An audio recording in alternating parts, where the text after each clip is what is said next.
Antes da psicologia se responsabilizar pelos estudos relacionados à saúde mental, quem cuidava dessa área de interesse eram os alienistas, pois entendia-se que aqueles que sofriam de problemas de saúde mental, na realidade, estavam alienados. Eu sou o psicólogo Luciano Martorelli Moreno e aqui nesse canal eu sou o alienista e vou trazer informações muito importantes e muito interessantes para que você não seja o alienado.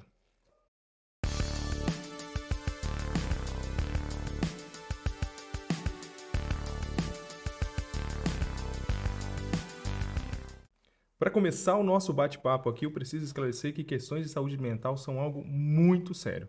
Então, antes de mais nada, eu gostaria que, caso você esteja passando por alguma questão que envolva um prejuízo à sua saúde mental, procure um profissional capacitado e qualificado para que você tenha o melhor atendimento e que possa, assim, dar continuidade na sua vida de forma tranquila, leve e favorável àquilo que é importante para você.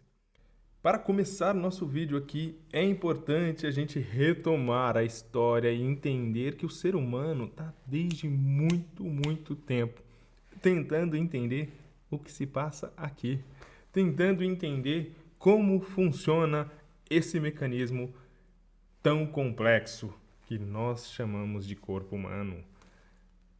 E desde sempre, desde os primórdios, desde quando o ser humano começou a se comunicar, que é o nosso maior diferencial, o que favorece a nossa relação interpessoal e, muito provavelmente, é um dos itens mais responsáveis por sermos hoje a espécie dominante em nosso planeta.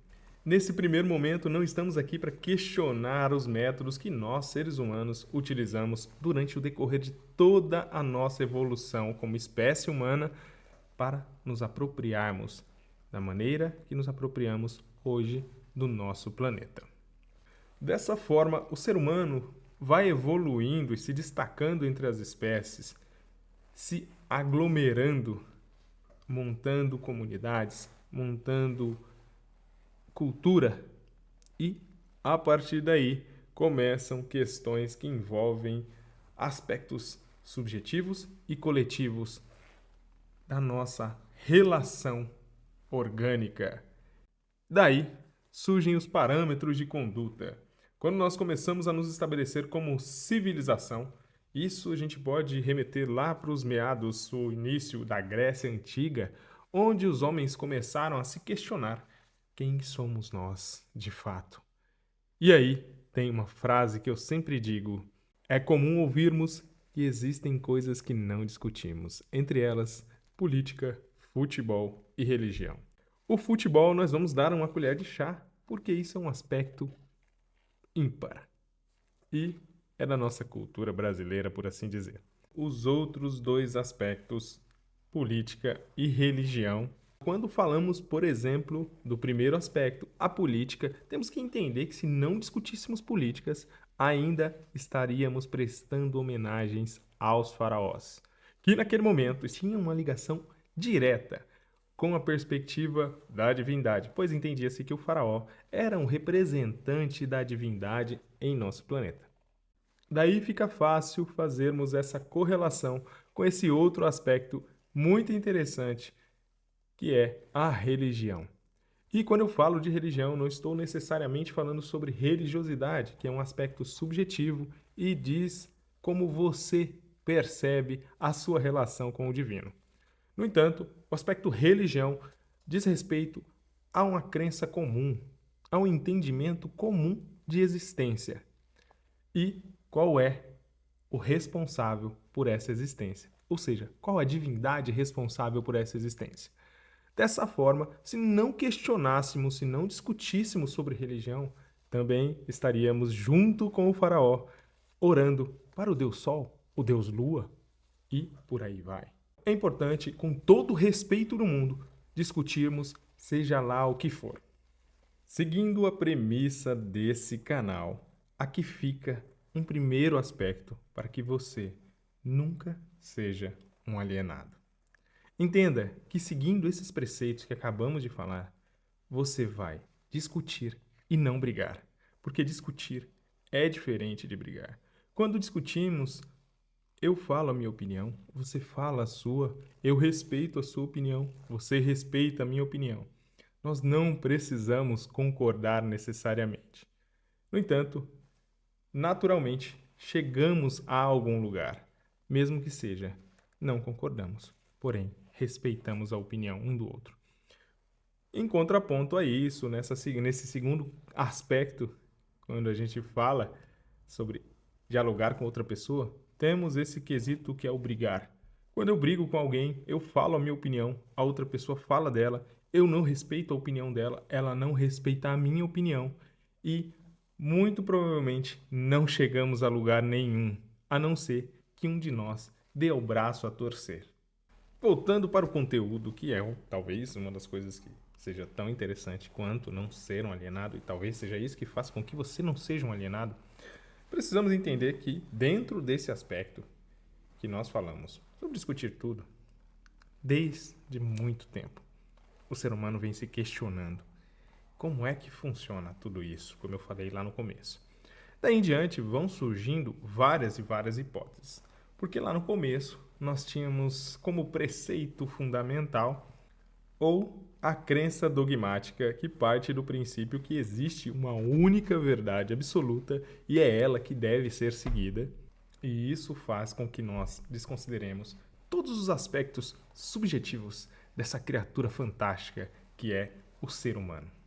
Em outro aspecto, junto com esse dogmatismo que vinha sendo implantado desde os princípios da existência humana, temos os aspectos filosóficos que vão tentar respaldar algum entendimento inicial, porém totalmente questionável e totalmente revisto ou repensado ou melhorado para que possamos entender algum preceito de por onde vamos começar a entender, seja lá qual for o aspecto que estamos filosofando.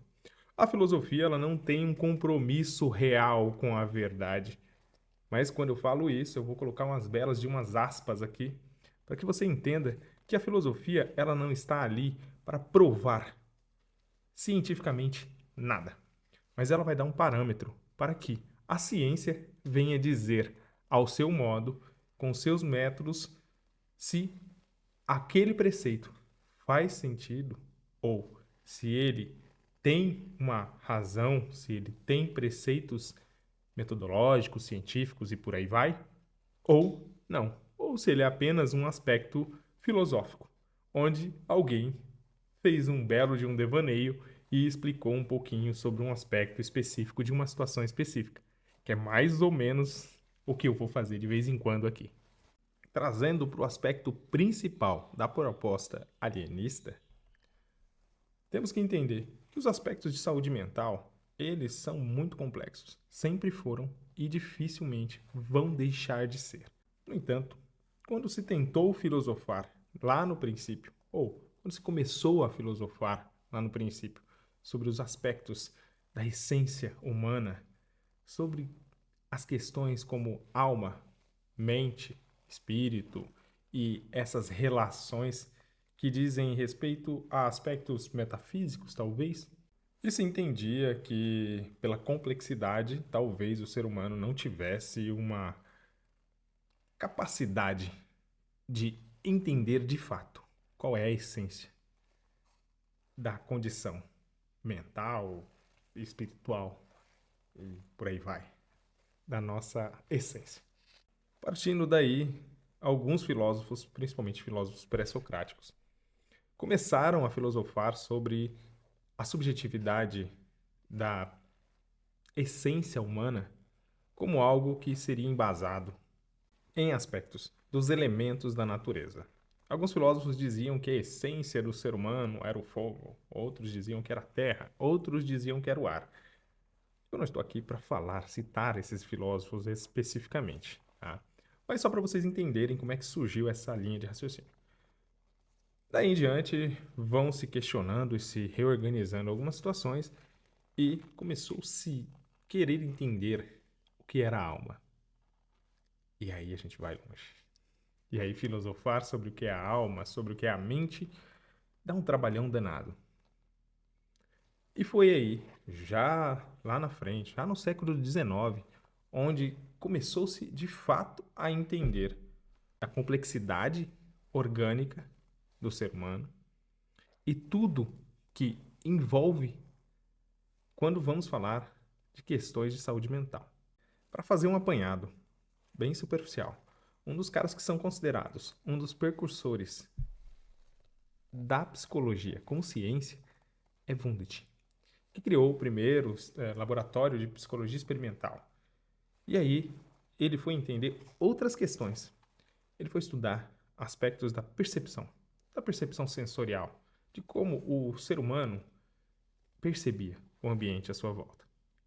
E foi estudar as questões de percepção ambiental, entre elas os nossos sentidos: tato, paladar, olfato, visão e audição. Bom, pessoal, o vídeo está ficando longo e vamos parar por aqui. Para o próximo vídeo a gente tem um pouco mais de conteúdo e poder esclarecer um pouquinho melhor como que funciona essa relação com a nossa saúde mental, a cognição.